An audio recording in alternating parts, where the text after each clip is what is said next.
হুগলির চুঁচুড়ায় অস্থায়ী পৌরকর্মীর পচা গলা দেহ উদ্ধার, এলাকায় চাঞ্চল্য। হুগলি চুঁচুড়া পৌরসভার 17 নম্বর ওয়ার্ডের হালদার বাগান এলাকায় এক অস্থায়ী পৌরকর্মীর পচা গলা দেহ উদ্ধারকে কেন্দ্র করে ব্যাপক চাঞ্চল্য ছড়িয়েছে। মৃতের নাম শিবু দেবনাথ, বয়স প্রায় 70। তিনি দীর্ঘদিন ধরেই হুগলি চুঁচুড়া পৌরসভার অস্থায়ী কর্মী হিসেবে কাজ করতেন। স্থানীয় সূত্রে জানা গেছে, দীর্ঘ কদিন ধরেই তিনি কাজে অনুপস্থিত ছিলেন। এদিন সকালে বাড়ির আশেপাশে তীব্র দুর্গন্ধ ছড়িয়ে পড়লে এলাকাবাসীদের সন্দেহ হয়। বাসিন্দারা কাউন্সিলরকে খবর দেন। এরপর কাউন্সিলরের মাধ্যমে বিষয়টি চুঁচুড়া থানার পুলিশকে জানানো হয়।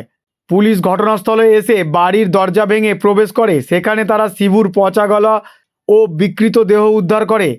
প্রাথমিকভাবে মনে করা হচ্ছে কদিন আগেই তার মৃত্যু হয়েছে। জানা গেছে শিবু দেবনাথ একাই থাকতেন, তার স্ত্রী ও সন্তানেরা অন্যত্র থাকেন। ফলে মৃত্যুর পর দীর্ঘ সময় কেউ খোঁজ না নেওয়ায় মৃতদেহ পচে যায়।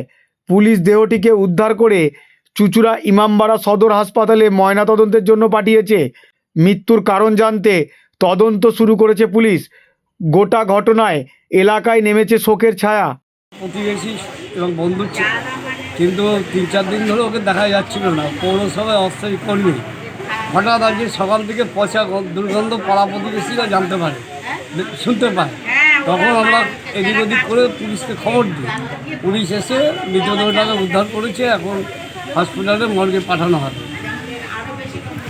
কিন্তু দারিদ্র, এবং ওর বিয়েও করেছে, বউ থাকে না, বউ বাপের বাড়ি থাকে, মানে ইয়েতে